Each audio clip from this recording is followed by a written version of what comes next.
قدیر، بے شک اللہ ہر چیز پر قادر ہے، مرنے کے بعد اس طرح زندہ کرتا ہے۔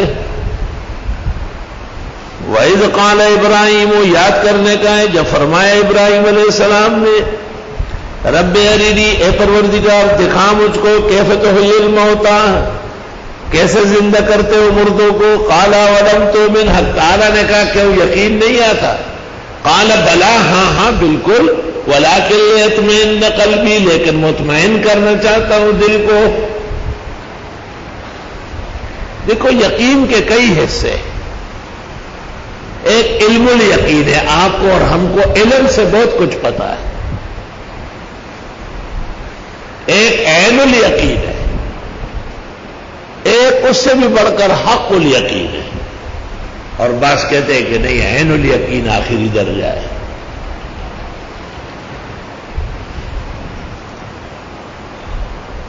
مولانا اشرف علی صاحب نے لکھا ہے کہ میرا عقیدہ ہے کہ کرامات اولیاء کے برحق ہے، لیکن میں نے علم کے درجے میں مانا ہے، مجھے اس کا حق الیقین و عین الیقین اس وقت ہوا جب میرے اوپر ایک دو واقعات آئے۔ ایک واقعہ یہ بیان کیا ہے کہ میں مدینہ منورہ میں تھا، مغرب کے قریب ایک اعرابی نے کہا کہ یہاں قریب میں میرا گھر ہے، میرے ساتھ افطار کر لے، نماز میں آ جائیں گے۔ تو ان کے ساتھ روانہ ہوا، چلتا گیا چلتا گیا چلتا گیا، میں سمجھ گیا کہ عشاء کی نماز تراویح سب گئی۔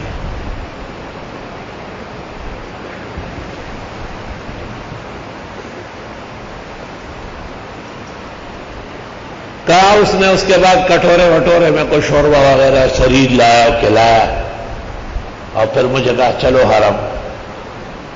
کہا میں نے دل میں سوچا کہ اب حرم میں کیا کرنا ہے، مغرب بھی تباہ، عشاء بھی تباہ و برباد، تراویح بھی گئی۔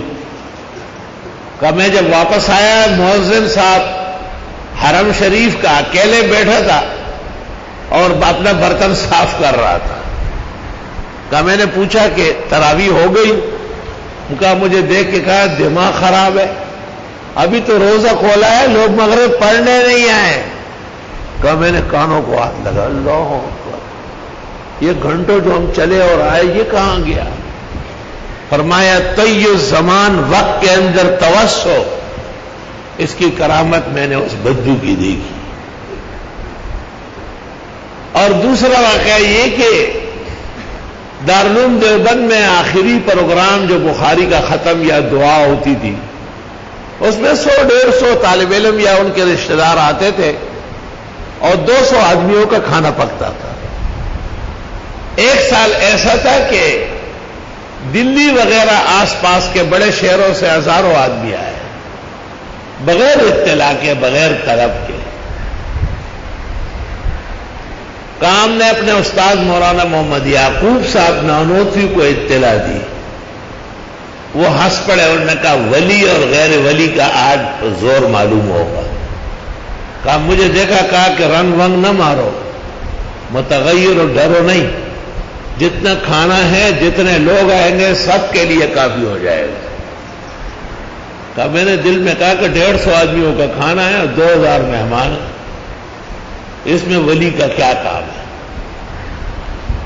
کہا کھانا ہم نے چنا اور مہمان بیٹھ گئے، اور 1,500-2,000 جتنے بھی مہمان آئے تھے سب نے کھانا کھایا، اور برتنوں کو ہم دیکھ رہے ہیں وہ اسی طرح ابل رہے ہیں۔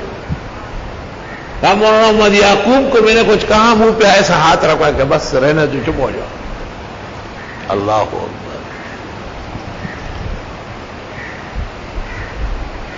اللہ تعالیٰ کے خاص بندوں کو اللہ خاص عزت دیتا ہے۔ شیخ القرآن مولانا محمد طاہر پنجپیری نے بیان کیا ہے کہ میں اپنے استاد مولانا عبید اللہ سندھی کے ساتھ تھا مکہ مکرمہ میں۔ مولانا تحریکات سے واپس ہو گئے تھے اور جلاوطنی وہی گزار رہے تھے۔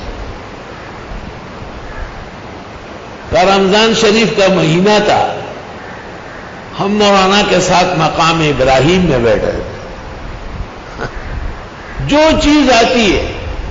مولانا کہتا ہے اس میزانہ کے پیچھے ایک مسافر ہے اس کو دے آؤ، وہاں ایک مؤذن ہے اس کو دے آؤ، وہاں ایک بوڑھا ہے اس کو دے آؤ. کہو میں نے دیکھا کہ مغرب کی اذان کے لیے مؤذن اذان خانے میں چڑھ گیا، اوپر اذان خانہ ہوتا ہے، اور کھجور ہاتھ میں لی تو کہا مجھے بہت بھوک بھی لگی تھی اور پیاس بھی لگی تھی اور غصہ آ گیا مجھے. کہا میں نے مولانا کو کہا کہ ہمارا قصور یہ ہے کہ آپ سے پڑھنے آئے، آپ کو دیواروں کے پیچھے لوگ نظر آتے ہیں اور ہم جو سامنے بیٹھے ہیں ہم نظر نہیں آ رہے. کہا مولانا مسکرائے اور فرمایا تیرے لیے بھی اچھا انتظام اللہ کر دے گا. کہا میں نے کہا اللہ تو کر رہا ہے، آپ نہیں چھوڑ رہا ہے. کہا مولانا نے اور زیادہ مسکراہٹ میں کہا کہ نہیں آپ کے لیے بہترین انتظام ہو جائے. کہا ادھر مؤذن نے انگلی کانوں میں دی اور ادھر ایک سامنے سے آدمی بھاگتا ہوا آ رہا ہے اور 3-4 ٹرے ایک دوسرے کے اوپر رکھا ہے، پلاؤ آ رہا ہے، سبزی آ رہی ہے، سلاد ہے، میٹھا ہے، 2-4 قسم کا پھل ہے. اور مولانا کی خدمت میں لایا. کہا شکر ہے پہنچ گئے جی، میں تو سمجھتا تھا کہ میں رہ جاؤں گا لیکن اللہ نے پہنچا دیے. کہا حضرت نے میری طرف اشارہ کیا کہ اس کا تندور بہت خالی ہے اور اس کو کھلاؤ. کہا میری آنکھوں میں آنسو آئے. میں نے کہا استاذ تو واقعی با کمال ہے، کتنا بڑا توکل ہے، اتنے آخری لمحے میں بھی 1 سیکنڈ کے لیے مایوس نہیں ہوئے اور اپنا ادعا برقرار رکھا ہے کہ اللہ انتظام کرے گا. فرمایا کہ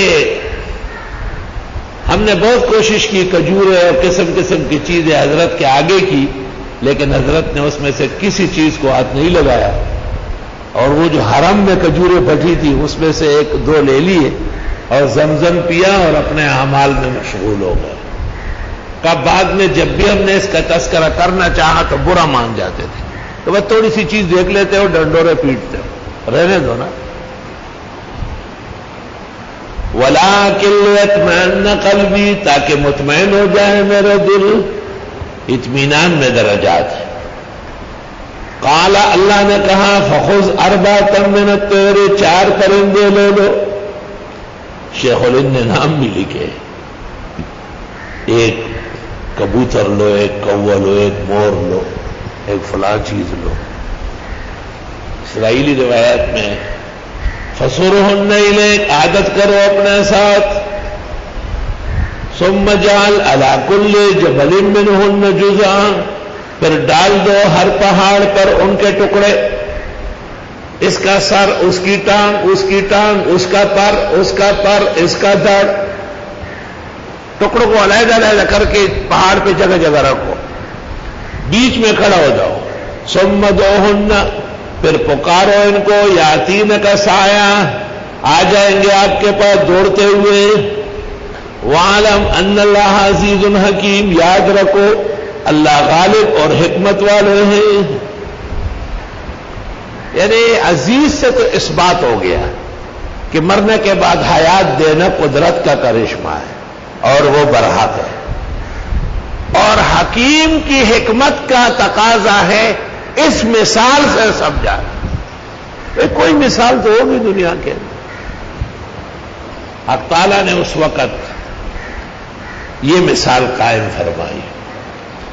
اس سے پتہ چلے کہ مجاہد جو شہید ہوتا ہے یا فوجی یا سپاہی مسلمان اسلام کے لیے، اور وہ ٹکڑے ٹکڑے ہو جاتا ہے، اور اسلام کہتے ہیں کہ بل احیاء ولکن لا تشعرون، یہ ٹکڑے ٹکڑے ہو چکے تھے، اجزائے بدن منتشر تھے، سارا دڑ اور پر اور سب چیزیں ایک دوسرے سے جڑتی گئی اور پرندہ بنتا گیا اور ابراہیم علیہ السلام کے پکار پر آتا گیا.